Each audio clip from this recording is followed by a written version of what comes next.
But I don't know if you know, but how do you feel about your Jeremy Lin edition can being out on the market and scalpers are selling it? You mean people are like I swear to reselling God. them for above market on I swear to God, dude. eBay? I wouldn't be surprised if you find it on StockX. Yeah, I gotta look for that. If that's happening, Dude. then like, I have a can next to me, Yeah. which I was gonna drink, but now I'm not Dude, gonna drink it. I have one can. I'm like, every time I open my fridge, I'm like, I can't open this.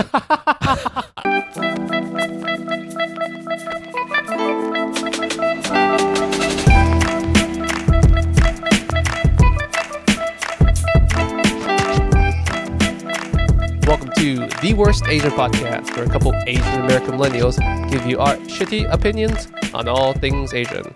My name is Lingjie, and I'm here with my co-host, Ben. Hello, sir. I am very excited for our guest today. He does not know this, but I am not drinking. So whenever we go into these events for networking or there's stuff going on in the city here in New York City, there's always alcoholic beverages. Yes. Usually, and they're free. And you know me, Ben. I love my alcoholic beverages. Yeah, you but do. this year entirely, our guest and his product has been keeping me company during all these events. Yeah, it's kind of like your AA partner. Vodka soda, hold vodka. Yes. That's all for me at all these events. Let's welcome onto the podcast the founder of Sanzo, Sandro Roco. Woo! hey, what's up, guys? And wow, that's super dope. I did not realize you'd been, going sober for the last year. How's the journey been? Yeah, how you feeling, man? Just for some context, I drink a lot. I just like drinking at home. You know how some people have dinner and then post dinner you want like a something sweet, like a dessert or something, right? Yeah. So for me, usually my entire life post dinner, I would just have like a small, Small bottle. like a 2-finger glass of scotch or something. Like that was my post meal thing. So it's not about like me drinking to get like super smashed. Yeah, when Lingjie, you know how guys have a protein shake after workout? Lingjie has a tall glass of scotch. That's what he does. So it's been kind of tough, which is why I'm so thankful that you have your product at a lot of these events. Dude, at every event that we go to, 99% of the events here, you're sponsoring. Oh, yeah. I mean, fortunately, I don't know, it kind of goes into, I guess, like kind of like the roots of the brand, but that was like intentional from the beginning. And I guess word has since spread. And so I think we end up being one of the first few calls or emails when folks are hosting events, like specifically here in New York, increasingly now in LA and San Francisco. Congrats. So it's like super cool to see, because also like it also helps me see, oh, okay, these people have this thing going on. Oh, like here's this awesome new like nonprofit or like advocacy group that's going on. So it's actually a cool way for me to see what the community has been building over the last few years. Because like from when we started, back in 2019 till now, like there's just been so many more, new orgs and like just general like collectives of people like organizing and doing stuff. So it's been awesome to see the community like literally like build before our own eyes over the last few years. Exactly. Things have been growing and you guys have been growing at simultaneously around the same exact time. We didn't get into it. You want to give a quick intro on yourself, who you are, and what you do for a living? Yeah, sure. So I'm Sandro Roco. I am the founder and CEO of Sanzo. We're the first Asian-inspired non-alcoholic sparkling water. We know that there's a pretty rich ecosystem now of folks across the board, but we're a non-alcoholic sparkling water. We use real fruit juice and no added sugars to flavor our drinks. I founded the company in July 2019, so been at it for about 3.5 years now, which is crazy to say because like as I've been doing more of these interviews, it's like the timeline gets like further and further out, and I realize how much older I'm getting as I'm doing these intros. But yeah, founded the company in my 500 square foot studio apartment in in Long Island City, Queens. Good. Respect. And yeah, I've since been just kind of going at it. It was a team. It was just myself in the earliest days, with my now wife kind of helping me out. The team has since grown. We now have about 17, 18 employees, and I'm sure we'll go further into it, but it's been kind of a crazy few years, both for like the business, but also like I think for any entrepreneur or any business owner, like from like pandemic, supply chain crisis, now inflation / talks of a recession. And it's just been like kind of relentless, but we're still here. Just to quickly dive into that Queens thing, you said you were from Long Island City, Queens. When we met last time, we talked about the story about Flushing Hospital. Listeners to the podcast know that Ben over here was born at Flushing Hospital, Queens' very own. Yes. But surprisingly, you are also a product, technically, I'm doing quotation marks. You are technically a product of Flushing Hospital as well, right? That is correct for about a day and a half, and then my parents at the time, and it's funny, but like my parents at the time, it was so I'm the third of three boys, and when my parents found out they were having me, they were like, well, we can't live in like we didn't want to live in Flushing anymore. They wanted to get more space, to raise the three of us. So they moved out, but they still had me in Flushing. So I'm technically Queens born, but very much Jersey raised. You are a Flushing Hospital alumni. So, Yeah.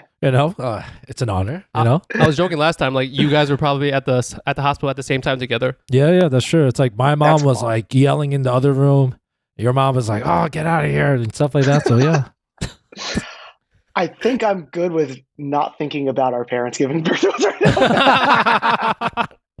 My mom reminds me all the time. She's like, you know how long it took for you to come out? Oh my God.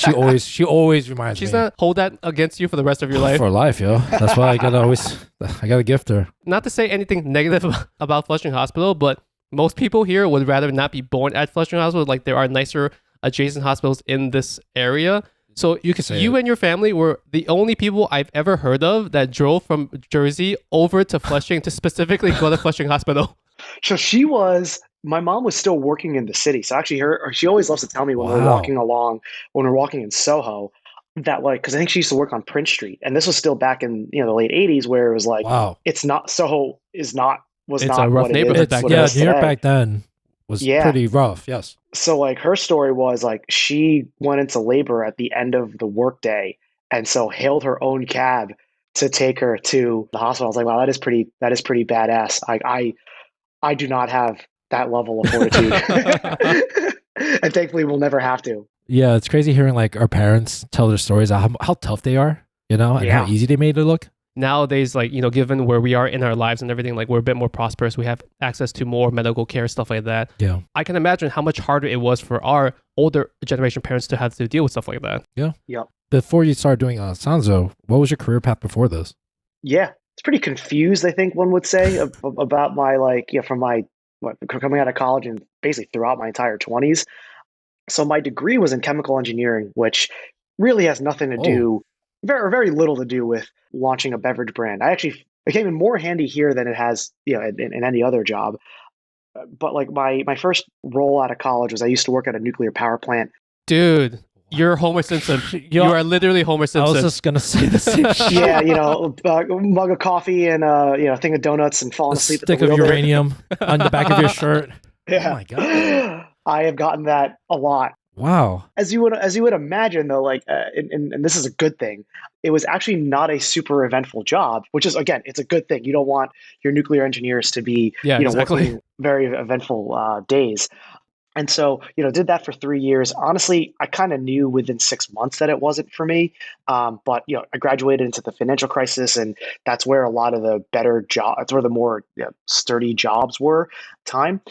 So yeah, ended up being there for 3 years. I actually learned a lot, if I'm being honest, about like how, like, it's been interesting because, now this year I actually just hit my 10-year anniversary of living in New York City. I started in Manhattan, then went to Queens, and then I'm now in Brooklyn. And for better or worse, and it's really not anyone's fault for people who just moved to the city after college and only know the city life.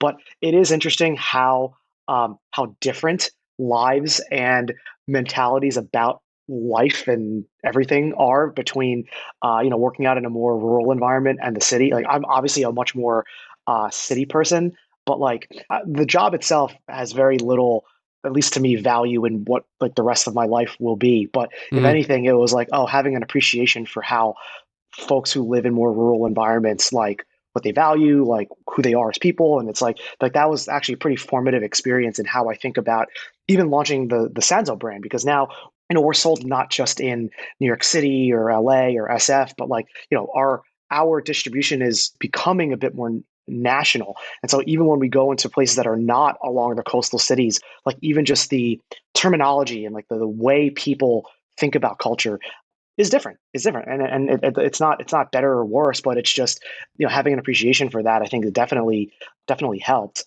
Is the strategy slightly different when you're in different markets? Because I know, like here in New York, we have a heavy Asian population here, so I would, there is a large demographic here for your product. When you go into like I don't know, just some random place in the middle of the country, is the marketing, is the advertising, is even the product itself like slightly different or like tweaked or anything like that? Yeah, very much so, and I think it's been a great learning, and I think gives advantages, if I'm being honest, to marketers or folks who maybe did not grow up in I did not grow up in Flushing, or I did not grow up in like the San Gabriel Valley or in like Oakland or something like that, because it just is different. Yeah. What's good though, or what has been very interesting, I think, over the last few years is seeing the evolution or like the rippling out of Asian culture past the cities. Because I think sometimes Yes. even I get surprised and have to actually give folks a bit more credit as to like, oh, you saw Shang-Chi and the Legend of the Ten Rings or Parasite, or like you listen to K-pop and you're not a person that I would have originally pinned there. And that's actually my bad for making bad presumptions. So like it's a bit of a roller coaster because sometimes I walk into a room and not know what people know. So I don't want to assume anything, because Oh, I that's think if I true. if I do, then you're kind of talking over people's heads. I want to meet people where they are, but where they are actually takes sometimes a little bit of like figuring out. But I actually love the journey because that's actually very akin to my own personal one, which yeah has been like I'll say like where I grew up in Jersey, and even just like my own personal self identity. Like I didn't really come into my own Asian American identity until way later in life. I mean, I'm 35 now, and I probably only started appreciating or even having a sense of like, oh, I should have pride around my identity about 7 to 10 years ago. And that's pretty late in life, right? Like between Yeah, it 25 and is. 27, 28. Was creating the brand like I guess a way for you to then learn more about your own culture, or did you already start having that interest prior to starting the brand? Like which thing led to the other? The brand created your interest, or your interest created the brand? I think my interest created the brand. And it really was the duality of, hey, I am growing to really appreciate more about my parents' immigrant journey, and also like the rise of AAPI culture Mm-hmm. as like a real like movement here in America. And also, I'll admit, like most of my friends from college, I went to Villanova, which especially at the time that I was Oh shit. there was quite white. Yeah. And all my friends are like amazing people that I love and are of high values, but just didn't have that kind of exposure. And so feeling like, oh, I could be a bridge, and also wanting them to learn a little bit more about me from that side, because they just didn't know that about me, because I just never had really an avenue or mechanism to show that. And so the brand in many ways, I say for both of those reasons, was like a journey that I wanted to go on because I thought it would be valuable to myself and to the people around me. Yeah. Ben and I have had that very similar journey. Like through this podcast, we've learned to finally learn more about the culture, other people's cultures. I always joke, and this is like half joke, half serious. Like we were just really shitty kids that just kind of didn't care about our own culture growing up. I'm Yeah. curious, like, what was your upbringing? Like, were you not exposed to your culture, or did you just, as a kid, as all teenagers would, just didn't care that much about it? I think it was more the latter. It's funny. I was just having, my parents and I were talking a bit about like our upbringing, and my mom so we lived, when we lived in Jersey, it was about an hour drive into the city. And Oof.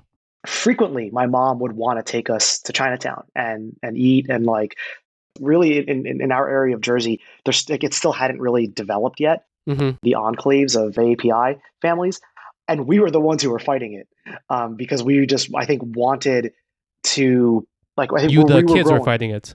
the kids were fighting it because we were just like, Yeah. we were growing up in a world that was like not that. And I guess we just didn't want anything different, or it either didn't feel cool or whatever. I mean, I wish, and I would love to tell a story about like, hey, I've always loved my culture growing up, and this is a way for me to tap into it. And I think food, honestly, was the way in which Yes. I got into it. If you look at photos of me from when I was kid, like when I was a child, like I don't weigh that much more now than I did when I was 12. So food was a very easy way to connect with me. So yeah, I mean, I wish my story was a lot neater. No, I think that's much more down to earth. That's much more Yeah. relatable. And respect your mom for the hour drive just for you to like have a meal. Ben always says this, like, the way into someone else's culture is first and foremost through their food. Yeah. And seeing more familiar flavors, seeing more familiar dishes in restaurants and in the supermarket, expanding just the international aisle at the Yep. supermarket and just having Yep. those things that would have previously been in the international aisle and having them now just scattered through like the other stuff. So Exactly. like soy sauce shouldn't be kept in the international aisle. It should just be kept Facts. in the condiment aisle, right? Right. That's how you expose kids at a younger generation to say that, hey, this is kind of normal. Well said. Yeah, no, I think we've been, we want to call it fortunate, or just it was just kind of an intentional part of the initial pitch. We've not been placed in those aisles. Like we get placed next to the quote unquote like mainstream or like American beverage brands, which was always the pitch. I think kudos to the folks who run these grocery stores, because that's actually, it's an intentional decision that they make where to place an item. Kudos to them. Also kudos to our community, and also to like folks like outside of AAPI who like get it. Cause I think we were, when we launched in 2019, like we were among the first ones in. And so I had to have a lot of hard conversations, with these buyers and kind of convince them. And fortunately, over the last few years, that conversation's been a lot easier. Thank God. And there's also a lot of other brands around us, like in other aisles. I specifically think of what Fly by Jing has done specifically in the condiments world. And like she and I talk pretty frequently about how our brands, I think, have had to go through those hard conversations. But with each successive one, it has gotten quite a bit easier. Speaking about, making it this far, was there any like test flavors that you did that you're like, nah, not this one? I was playing around, and it's funny because it's not really even it's not even native to any Asian country. But when I first started the brand, I was just generally playing with different fruits. There's one part where I was like, okay, we can go down this Asian inspired thing, or we can just be generally like fruit inspired sparkling water, fruit infused sparkling water. And I started playing around with papaya. I love papayas. Yeah. So papaya tastes amazing. Yeah. But what happens in the world of carbonating a beverage is that all of the aromas that you would get from a fruit get amplified. So the second you smelled the papaya, it was like, wait, do they smell bad? I'm I trying to actually process I if they kinda actually forgot. smell bad, because they taste delicious, but does it Yeah. actually smell off-putting? No, right? So I can't say. it's surprising when you carbonate it. It smells a little bit like smelly feet. It's not to the same level as durian. I was gonna say you turned it into sounds like durian. You turned it into durian. So that means if you were to Oh, try shit. a durian flavor, it would just Yeah. 10x the smell. Yeah. And I'll say for kind of shits and giggles, we've been seeing how that could go. A durian sparkling water. Nothing to report on.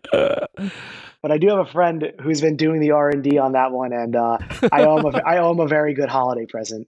Yeah, I was gonna say he's probably like, God, now I gotta breathe through my mouth. What is the top flavor right now? I'm curious. What do you guys think it is? Lychee. I'm always curious. Yeah. Okay. Lychee. It has to yeah, be. has to be lychee. Bingo. Yeah. Ding ding ding. There you go. Number Yeah, yeah. Yep. Do you guys say lychee or lychee? I'd say lychee. Lychee? I say lychee. In Filipino culture, most people will say lychee, but my Chinese friend, she would say lychee. And I'm like, hey, if that's what you're saying, I know it's indigenous to China, so I'm going with whatever you're saying. So you switched it up, I switched it up. lychee, and then they say lychee. Yep. Speaking of flavors, people that are just listening to the audio only can't see this, but pear. You guys do a lot of charitable stuff. You want to tell me about this Linsanity collaboration? Yeah, I mean, so fortunately, as part of one of our earlier investment rounds, we had an investor come in who ended up being the chief, financier and executive producer for 38 at the Garden. And also just shout out, if folks haven't seen it, although hopefully you would have if you're paying attention to anything going on in our world. But if you haven't seen it, Great documentary. Shout out to Frank. Yeah. Yep. Shout out to Frank. 38-minute documentary on HBO. Go see it. It's going to get nominated for a bunch of awards. It Pumps you up. is. And fortunately got invited to their initial screening at Tribeca Film Festival. And Jeremy was able to attend that. And so just kind of hit it off with him. And I don't know that I exactly had a plan for what to do, but once we got to talking at the wrap party, I was immediately like, okay, I went back and just couldn't stop thinking about. Whose idea was it? Yours or his? It was mine. Nice. Linked with his business team at the event, and just did a pretty hard pitch for about a month or two, just chasing them down Wow. Nice. just to see if they would be down. And yeah, fortunately, they were just, I mean, they've been phenomenal partners to work with. But yeah, we took it like a solid 95% of the way. And we were just like, we don't even Nice. know if you want this, but we're sending you a mock of what we think it would look like. Oh, damn, Nice. damn. We did and they were just like, wow, this looks awesome. Let's go. Let's figure it out. So it was your idea for this particular flavor, Asian pear. Because I was surprised when you guys dropped this. I was like, oh, they didn't have an Asian pear flavor before. I don't remember ever. Yeah. Like, I feel like you guys were one of the first to do Asian pear. For folks who haven't been necessarily following our journey, and that's cool, but we've done collabs before for Shang-Chi and the Legend of the Ten Rings and for Turning Red, which is a Pixar film. And there we took our lychee flavor and just kind of did like a custom can around that. And I'll say, like, we could have done this, we could have done that again, but we wanted to Learning process, right? yeah, we just wanted to do something different. We just thought that there was an opportunity to do more. We thought Jeremy in particular and what he's done for AAPI and specifically the sports world has been so revolutionary. And so it felt like it required its own new limited edition flavor. I'm not gonna lie, but thank you for the invite when we went to see the premiere. But my biggest regret was not getting more of the cans. Oh, we can send you guys more. That's easy. Oh, by the way, Sanzo, I don't know if you know this, but I don't know if you know, but how do you feel about your Jeremy Lin edition can being out on the market and scalpers are selling it? Wait, what? Yeah, so I was just like looking, because I ran out and I was like, damn, I want to go, I was trying to look for it. And then I'm seeing it. It's like people are charging like 3x the amount, 4x the amount for it. You mean people are selling, or like I swear to reselling God. them for above market on I swear to God, dude. eBay? I wouldn't be surprised if you find it on StockX. Yeah, I gotta look for that. If that's happening, Dude. then like I have a can next to me, which, Yeah. which I was gonna drink, but now I'm not Dude, gonna drink it. I have one can. I'm like, every time I open my fridge, I'm like, I can't open this. I can't. I just look at it. we have a couple. We don't have much, but we have a couple extra cases. I'll send you guys some. Oh, It's like crypto last year. oh my God. Appreciate that, man. But yeah, that's a heads up. Although I think now these cans have actually more intrinsic value than a crypto token. Dude, This actually is my last can. I was thinking about drinking this during our I'm thing. going to open that right now. Don't open this shit. Don't open this shit. Speaking about other Asian-inspired beverages, like you said, there has been a growth of other Asian-inspired beverages, both alcoholic and non-alcoholic. Yeah. How do you coexist in that space together? Are you competitors? Are you friends? Do you brainstorm? Because there is some overlap in your target market. Honestly, it's funny you say you even say coexist because I think most of us would say like you should look at like our text threads because we're all in the same Same group groups chat? and actively sharing intelligence like with one another. They're like in WhatsApp. Yeah, I mean one's in a WhatsApp, one's in just like an iMessage thing. There you go. The biggest thing that I would say is that unlike a lot of other, I guess, like industries, there's actually a lot of value in all of us building together. There's actually a number of examples throughout the course of like consumer goods history where like that's been a positive sign to have multiple players involved. The coconut water wars of like the mid 2000s. The coconut water I didn't wars. even think about that. You're right. If you Google it, there's like a big, I don't know if it's in Fortune or Forbes, but like it's Yeah. like pretty well documented. That's hilarious. That's a good point. And like, here's the reason, if it were just Sanzo that was doing decently well or whatnot, if you're walking into a grocery store, a lot of times these folks are still trying to figure out like where to place you. It's literally, do I put them in the international section? Do I put them next to Spindrift or LaCroix or some shit. Coca-Cola or LaCroix or whatever? But what ends up happening is when there are at least two brands doing well, they end up getting their own section. Got you. Never thought about that. In total, you end up both getting more space. Got That's you. so true. Because if I'm there and I see one thing and I see a new thing next to it that I had not heard about, but they're placed next to each other, I would most likely try out that new beverage that's in the It's same worth the section. shot. Yeah. There you go. There you go. It's intentional. Yeah, because I was always concerned. I'm like, there's new things coming up. Do they just step on each other's feet? Are they like chipping away at each other's profits somehow? But the fact Yeah. that you can coexist and it creates like a new section for you, that is actually very, very good. And I'd say, look, like at some point, at a certain large number, there's probably a bit more competition that happens. But I think all of us are still just so early on in our journeys. And frankly, like, I don't know if I speak for everybody else, but I think we frankly all kind of need each other. Yeah, I agree. It's lonely to build alone, and it's certainly not, and it wouldn't be as much fun. So it's like great to have like a sense of camaraderie, especially in a world like food and beverage, which is naturally a bit more centered around hospitality. Look, we also Mm. all know we're not saving lives here. We're not, let's say, working at a nuclear power plant, or we're not in surgery. Mhm. Then over the past couple of years too, seeing what healthcare workers went through, like we know we're not in those worlds. So there's just a level of like, hey, a rising tide really does lift all boats in our space. Is that how you got inspired for Sanzo? Like you were just like looking through the aisles, like, damn, they don't have what I want. Like I wish they had this flavor. Yeah, so like I mean, there are a couple different like I guess like eureka moments, if you will. Yeah. Mhm. The first big one for me was at my last job. Our fridges were stocked with all these different sparkling water brands. We mentioned some of them like LaCroix, Bubbly, even some of the other whatever other brands there were. But like it was all the same exact flavors. All the other brands were literally producing the same exact flavors. Right. Lime, lemon, apple, Yeah. strawberry, yada yada. Passion Watermelon. Passion fruit. And they weren't using the real fruit. So it's like it was all these like That's either true. artificial or like quote unquote natural flavors. Like that was definitely one of the first unlocks for me because you mentioned vodka soda, hold the vodka, like some of those kinds of beverages. And like when you get served it at a bar, they give you like a wedge, like a lime wedge or a lemon wedge. And I was like, Yeah. this tastes like the real thing. Why Yeah, can't we because it's have the that? real lemon. Yeah. Exactly. Yeah, like why can't we have that in a can? So that was definitely one of the first ones. And then the second one for me definitely was, hey, all around me, and especially living in New York, like you're seeing, and I do like restaurants, I do like food, and so just seeing the turnover in restaurants from being not just francophilic or obsessed with like Italian cuisine to one that Yeah. was being a lot more excited about Asian American entrepreneur restaurateurs and owners.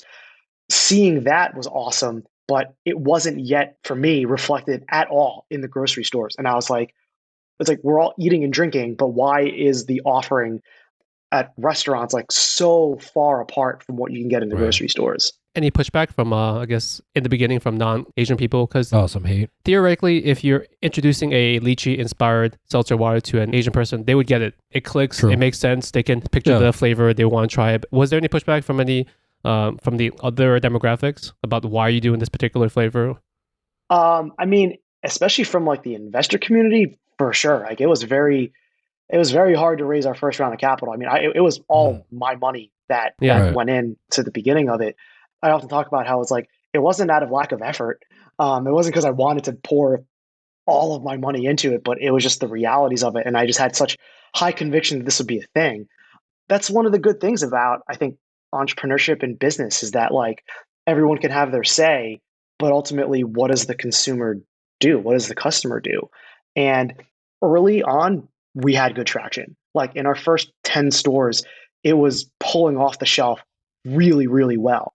And so that for me was like, okay, we can have this conversation at a high level, or you can try to shit on my pitch deck or our thesis, or we can go and actually follow where the dollars are going from the consumer. And to me, that is way more impactful.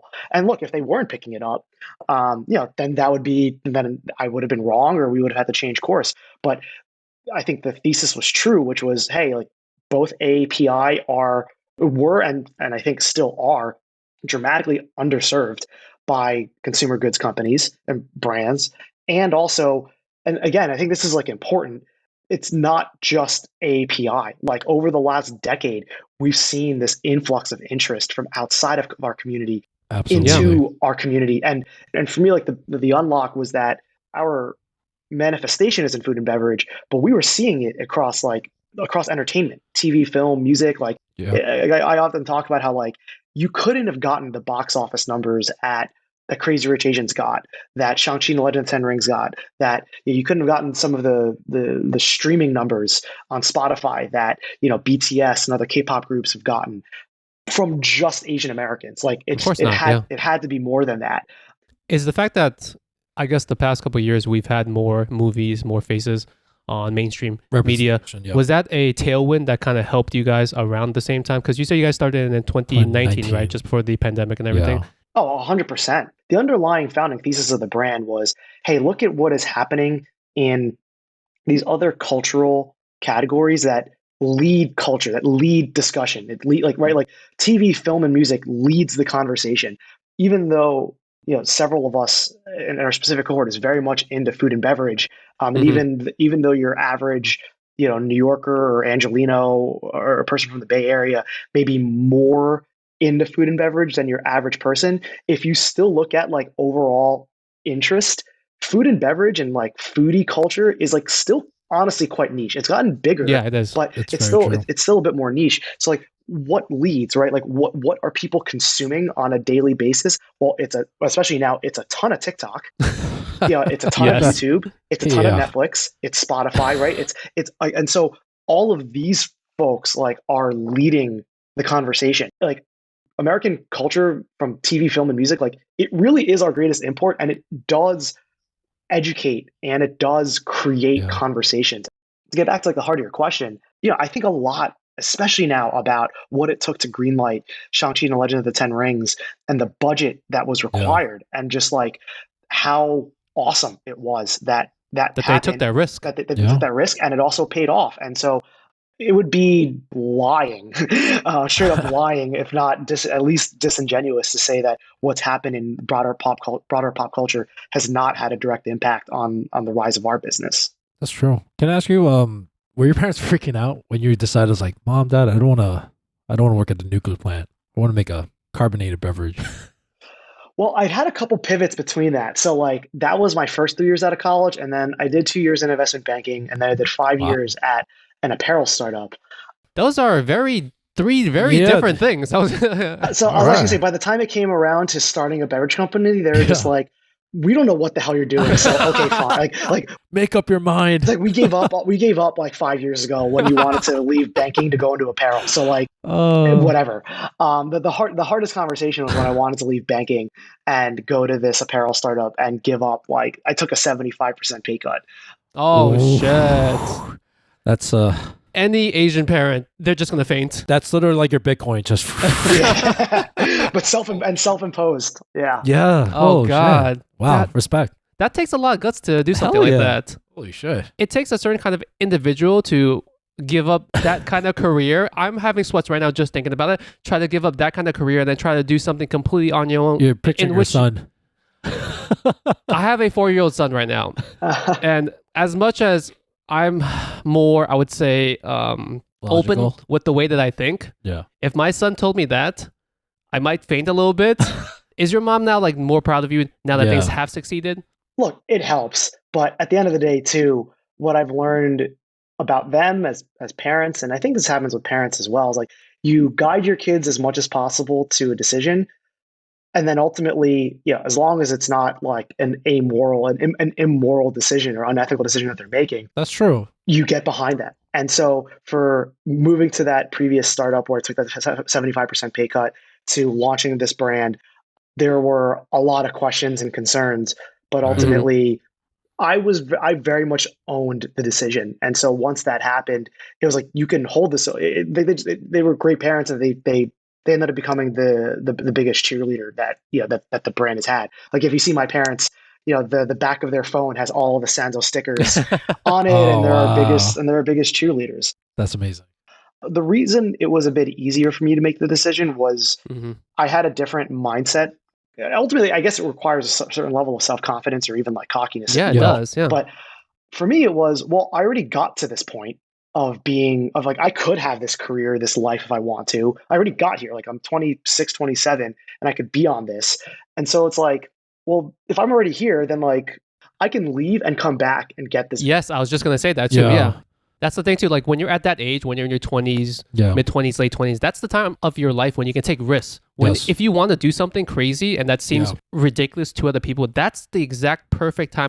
You're like, all right, I'm gonna give this 2 years, and then it's like, if I can't do it, it's not working, I'm out. Are there any other companies that you see or industries or branches that you can see like really making a difference going forward? Yeah, I mean, right now, and I'll disclose, it's funny because you talked about how much of us are friends, supporters, or competitors. I have invested more recently in 2 beverage brands. One is Kolkata Chai Company, founded by Ani and Ayan Sanyal, and they're 2 brothers, and they're like hustlers. If folks are listening to this in New York, they got an awesome shop in the East Village. Their chai is like unbelievable, and they're just Oh shit. unreal good storytellers, and represent the culture super, super well. And then the other one is actually a bit closer to our space, but I did just put in a small check, put a small investment into the folks at Nectar. It's a hard seltzer brand based Yeah, out yeah, yeah. of Oh, out of Southern California that has just been getting liquid death level, and if not even better, types liquid of death. engagement on their podcast. And just they're just doing like I think both brands have done, and I frankly I'm learning from these founders about how to be a more effective storyteller, and how brand Yes. building is really about that. Like the product in many ways, I wouldn't say it's I actually don't want to say it's secondary because they're 1A, 1B. Yeah. right. You can't, like, ultimately your product has to taste good. People have to, like, in order for people to drink it again, it has to taste good. But a lot of the key trick right now is getting people to try it in the first place, For the first time, exactly. Yeah. and that comes through great storytelling. So right now, like, I think those are two brands that I've been quite excited to be part of and supporting their journey. Yeah. I've seen their logos, their cans plastered on a bunch of video podcasts that I watch too. Is there anything coming up for Sanzo that you want to plug and promote? Mm-hmm. Starting in March, we will be debuting a new flavor. And we'll be Ooh. debuting a new pomelo flavor that will be launching first Ooh. exclusively on drinksanzo.com and at Whole Foods nationwide, and then throughout the course of next year be rolling further out. But That's so I am crazy. quite excited about this. And also for the folks who do enjoy their alcoholic beverages, my favorite summer drink is a Paloma. So Yeah. like I can't wait to have this with tequila in the middle of July. That's so funny. I literally just bought pomelo last night. Did you? Yeah. Oh, there you go. I just saw. I was like, you know what? I'm in the mood for it, and I just bought it. So Very nice. So when is the durian flavor coming though? yeah, TBD. April 1st. Let's get to my favorite part of the whole podcast. It's ranting and raving. It's a quick, lighthearted way for us to wrap up every episode. Ben, I, and the guests always take a couple minutes just to rant about anything shitty going on in our lives or rave about something good. Most of the time, we're just venting and bitching how it is. Ben, you want to take this one off? So we were talking about, I went grocery shopping last night. I still do this. You know how now we're trying to go plastic? Plastic free. Yeah, plastic free. So Yep, every time you go to yep. supermarket, they're like, oh, we don't carry plastic bags, but you could buy a tote bag, right? I'm getting to like a dangerous level of like having, Oh, yes. I keep rebuying tote bags because I keep forgetting to bring them with me. So now I just have them like stacked up. I'm like, oh my God, I am ruining the environment right I've now. heard so many people complain about that where they're so bad at Yes. bringing their bag with them. Or I'm guilty. is that creating more waste than the actual plastic It bags would. would have? In that It theory, would, yes, right? it would. Yes, it would have it would have a worse carbon footprint. Yes. Yes, I was just gonna say I am contributing to that right now. It's like I'm like driving like a 1960s Buick at this point. Just fucking smog coming out. And- Because yeah, I'm guilty of doing the same thing too. So sometimes what I actually do is I'll just carry everything. yeah, dude. I have like a fucking closet full of Target tote bags. You know, sounds. It's the gray bag with the Yes. freaking Target. Yup. Oh my gosh. Yeah, I have a collection. My rant for today is, and I hope you guys don't have this flavor coming up, pumpkin spice. Ooh. This is a very hot take because I know people that like pumpkin spice That's me. fucking love their pumpkin spice. yeah. And then there's Yup. people Right. like me on the opposite side of the spectrum. I will be honest, I don't even hate the flavor. Yeah. I just hate all the culture around pumpkin spice everything. Such a hater. Pumpkin spice latte, pumpkin spice cookies. It gets out of control, dude. Just let's slow our roll with pumpkin spice everything. I know what to get you now. What? Pumpkin spice I'm candles? getting you that shit. Yep. I haven't had a pumpkin spice anything in about a decade. Okay. At least. So That's my man right here. That's my man. yeah. I do enjoy like Christmas blends of coffee type. Like I'm more of a just general coffee drinker. Like Mhm. Yeah. so many things pumpkin spice are just too darn sweet for me. Yes. Yeah. I do like festive things though. So like I'm down for like Starbucks red cup and all that stuff. But Yeah. it's just what goes in it that I'm like, all right, we're good. Sandro takes that Starbucks cup. It's super festive, and he just pours his own seltzer into it. He's like, please take the candy cane out of this, please. How about you, man? My rant, it's funny. My wife and I are like definitely getting like heavily into the Christmas spirit. So last night we were we wanted to watch a movie, and I'll admit I'm into like again, I'm down for being like festive. I I mean, this is love my Christmas movies. They're yeah, great. and this is my first year of being married, so I'm like I'm definitely down for all the cheesy stuff. But like, Yeah. and I guess like I could just look it up on Rotten Tomatoes or whatever. But like, I do wish I knew which of the Netflix holiday movies were like actually worth watching because there's so many, and I'm just like, I don't want to miss because I'll also be like, I mean, I'm still kind of busy at work, so I'm like, I'm so scared of making a wrong decision. So Yep. last night we put on Home Alone. I was like, screw this, I'm going to Disney Plus, Oh. and we're just putting on OG That's okay. Home That's Alone, good. Damn, That's a classic. That's a good Yeah. choice. and we enjoyed Damn. it. But like, Yeah. I mean, again, like, I know I could just go on Rotten Tomatoes, I guess, but like, Yeah. I just wish like whether there was like a TikTok account or Instagram or Twitter account, that just actually like ranked like and like one that I could trust. I mean, I know there's all these websites, but like one that I could really trust. I'm like, no, actually watch these holiday few movies. movies. That is true. What's your favorite holiday movie, by the way? Mine is shit. What was the one with Arnold Schwarzenegger? Jingle All the Way. Jingle All the Way. Jingle All the Yeah, Way. that's a good with one with Sinbad. Sinbad, and then they had the Sinbad. toy Turbo Man. Turbo Man, the toy. That's a good one. That's a really good one. They tried to make a couple sequels to that, which I heard was trash. For real? I didn't even realize they made sequels to it. Yeah, me too. Look it up. God, I need my toy. What's the one with the? Get to the chopper.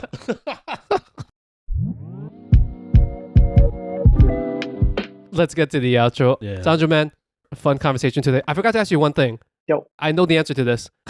How'd you get the name for Sanzo? Yeah, so it's actually, talk about being having a certain degree Big of head. self-confidence or Yep. arrogance. Yep. It's a mashup of my first and middle names. So my name is Alessandro Lorenzo, and honestly, it's like if anyone ever wants to start a brand, putting together a brand and getting it trademarked, you'd be surprised how many good names are like already taken. And Yeah. fortunately, this wasn't. I basically wrote down like the letters of my name on a sheet, and I was like, how can I rearrange this into something that might be interesting? And here we are now. When I found that, I'm like, that's a lot of self-confidence for this guy. He just named this product right after himself. It's like, Ben, if you come up with like a brand of kimchi, Ben, and you just call it Ben's Ben. kimchi. Yep, just Benji. Benji. Benji. Okay. For those that do want to buy the product and Yes. stay up to date with what the company's doing, where can they find them on the interwebs? Yeah, so if you just want to get it, directly shipped to your house or apartment, easiest way is either going to drinksanzo.com or you can buy us on Amazon. And then we're sold nationwide at Whole Foods. For folks who are in the southwest part of the country or even down south, we're sold at every Sprouts.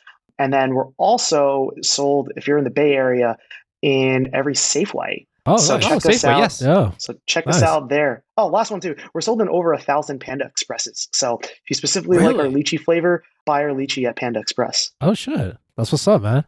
Also, you can find your products on StockX and eBay. Please do not support those people on Yeah. eBay and StockX. Yo, for you guys scalping, go fuck yourselves. I'm so thirsty for that shit. All the profits from that particular one go to charity. Yeah. So, in some way, I guess if you are going to scalp it, donate a large chunk they're not of the doing that. net profits to the same charity. Then we would be okay with that. Yeah, so go to the JeremyLinnFoundation.org. Yeah. Yeah, Yeah. exactly. Okay. If you guys want to stay up to date with what Ben and I are doing on a daily basis, visit www.worstasianpod.com. We are on all the social medias at worstasianpod. Unlike what Sandro was saying, you name yourself worst something, you can trademark that shit because no one has trademarked worst We're the blah blah first. blah of anything. All right, guys. On behalf of Sandro, Ben, and myself, we'll catch you guys next week. Bye. Peace.